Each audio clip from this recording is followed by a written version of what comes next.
Welcome to Wednesday Wisdom.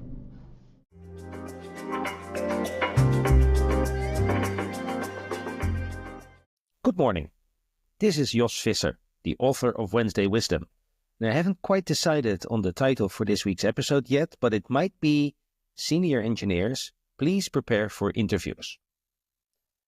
This week, I'm speaking to you from my adopted home country of Spain. People who are not from Europe might not realize this, but Spain is the Florida of Europe, in the sense that many older Europeans of some means spend some or all of their retired life on the sunny Mediterranean coasts of this lovely country. My parents did so too, and that's how I ended up here. The family property needs some work, and this week I'm here to talk to architects and builders and look at kitchens and mainly trying to keep costs under control. While I was at it, I also visited the cat shelter I used to volunteer at and had dinner at my favorite restaurant in the world. Highly recommended and worth the trip in itself, the restaurant, though the cat shelter is lovely too. All of this takes time, so I'm indulging myself with a somewhat shorter Wednesday Wisdom on the topic of why senior engineers also need to prepare for interviews. But before we get there, one of the things that is always apparent to me when I'm in Spain is the nature of the hamster wheel that I'm in back home. Sure, it's an incredibly luxurious hamster wheel with free sushi and unlimited gummy bears, but it is a hamster wheel nonetheless. And the nature of a hamster wheel is that if you stop running while the wheel is spinning, things might go badly for you. 2 years ago, I got laid off from the startup I was working at, and I was naturally quite anxious about the immediate future. Since my biggest fear is to be poor, I was actively job hunting and interviewing for my next role. But, because I also had some time on my hands, I made a trip to Spain. So I flew into Valencia, rented a car, drove to Denia, parked the car, and then sat down with a beer. The weather was gorgeous, the sun was shining, the beer was cold, so it took only 5 minutes for my mind to go, why do I need to work anyway? Spain does that to me. Their answer is of course obvious. I work so that I can afford many more afternoons sitting in Spain drinking beer and planning to visit Quique da Costa, which is very, very good, but also requires some financial liquidity, especially if you want to go for the premium wine pairing. That said, my financial advisor is telling us that we can retire today in some comfort. So why the hell am I still running around in that hamster wheel? The answer is of course fear. There's a lot of that around and I feel it. And if LinkedIn is any good as a thermometer of the global business elite, and that's you, everyone feels it. There's war, there's widespread political instability, and the economy is reorienting itself as everyone seems to have decided that software engineers are not as rare and not as necessary as we all once thought, driving down opportunities, wages, and benefits. Talking about war and grim economic forecasts, the Rapture Index, which can be found on raptureready.com, strangely enough stands only at 180 right now. This is not as high as it has been, but that seems to be mostly because of the lack of overt satanic activity and a lack of floods. The absence of floods is easy to believe, but with respect to satanic activity, I'm not so sure. The maintainers of the index must be reading different newspapers than I do. Of course, there's also the threat to job security presented by AI.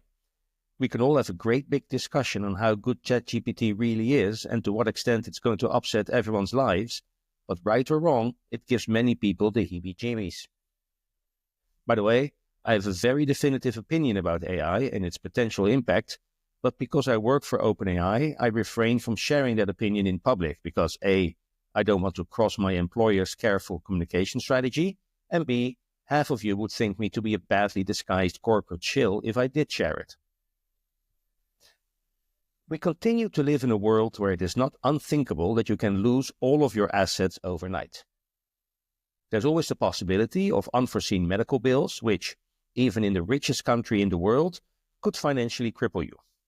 On top of that, Trump's latest realization that nobody likes or respects him might cause him to do something crazy, which could swing the markets down some more, until such time as his billionaire buddies tell him to knock it off because it impacts their kids' trust funds. Additionally, inflation continues to eat away at your investment portfolio. And, to top it all off, you might get laid off any day but continue to have to pay for your kids' schools because, clearly, Your generous tax contributions do not pay for that, and everybody in the world wonders why. Clearly, neoliberalism has gone too far, but we're all in, so we keep running and the hamster wheel keeps spinning. Life would obviously be much better for everyone if everyone would take a break.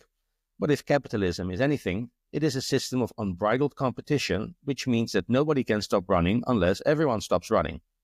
And if everyone does stop running, the profits for the person who keeps spinning the wheel are enormous. So really, it's a sort of an economic prisoner's dilemma. Anyway, back to the topic at hand. I have recently come across a few instances where senior engineers who I know to be good failed interviews because they didn't prepare. I really don't understand why. It's a test that you need to pass to get the job, and you know upfront what the test entails. I'm pretty certain you can pass the test, but you do have to prepare. Why not prepare? In the debriefs I did with some people on this topic, they pointed out that tech interviews are mostly terrible and that coding interviews specifically take the cake. I totally agree with that, and I've written about it before. But that doesn't really matter, does it? I think the California driver's license knowledge test is totally ridiculous, and I also think that anyone who passed the driving test in the Netherlands should not have to retake it in the United States because, believe me, nobody in the US would pass a Dutch driving test without an additional 32 to 48 hours of remedial driving instruction. But it doesn't really matter what I think. What matters is that without taking the test, I will not get my California driver's license, which I totally need because I want to buy beer every now and then, and my graying beard, plus the fact that my kids are clearly old enough to drink, does not count for much. As an aside, once in an airport bar, me and a lady I was having a drink with were carded, upon which she cried out, "I'm a great-grandmother."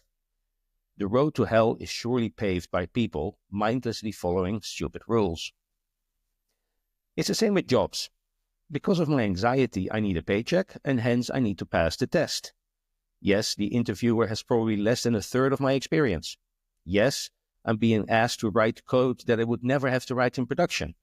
Yes, the question is bad and the interviewer is bad, but this is the test.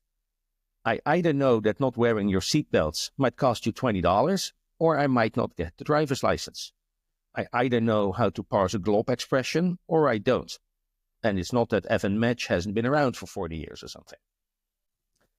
By the way, I now also know that leaving a child alone in a parked car is illegal and that you are fined a whopping $100 if you do. I think that the law also says that if the car is a Tesla, you get a discount, but don't quote me on that one. Look at it this way. I am possibly the world's worst athlete, but I do triathlons every now and then. Nothing too exciting, just the Olympic distance. But guess what? Every time I sign up for one, I have to train. The fact that I have done half a dozen already doesn't really help me a lot. It's the same with coding interviews, system design interviews, and even with behavioral interviews. You have to prepare and train, or you might not pass the test, which would be sad because paycheck. I recently ran into a LinkedIn post that stated that many senior engineers simply refuse coding tests these days. I'm not really sure if we can believe this post because it seems to have been written by a person from Toilet Duck. But still, this might be a signal that many of us get really fed up having to sit through bad interviews. A short explainer. Toilet Duck is a brand of toilet cleaner. In the Netherlands, they use the slogan, "We, the people from Toilet Duck, recommend Toilet Duck." It was almost 30 years ago, but the slogan survived as a saying to dispute the independence of expert statements when they clearly align with self-interest. In 2007, the Dutch shock blog geenstijl.nl, and geenstijl means a total lack of style, manipulated an online poll and the Toilet Duck slogan won the election for best marketing slogan ever. Ducks are cool though, so nobody minded much. Here's a question for you. Given that ducks can fly, how come you never see one in a tree? Anyway, I want you to pass the interview, so for the love of all that is holy, please prepare. Do it for me. There are few things more harrowing to me than interviewing someone who is clearly experienced but who is totally bombing an interview because they didn't prepare. If you are interviewing, consider buying one of the excellent books on the subject. sit down and lead code your way all the way to the job offer. We, the people from Toilet Duck, recommend Beyond Cracking the Coding interview, which I reviewed some chapters of. I'm also proud to report them quoted in the book. So, here you go. Unless you're truly done keeping the hamster wheel spinning, you should prepare for interviews. Even if you're very senior. Even if you think the interviews are terrible. The next best thing is a total interviewing strike, but I think the economic conditions currently do not favor one. We, the people from Toilet Duck, recommend you prepare for interviews.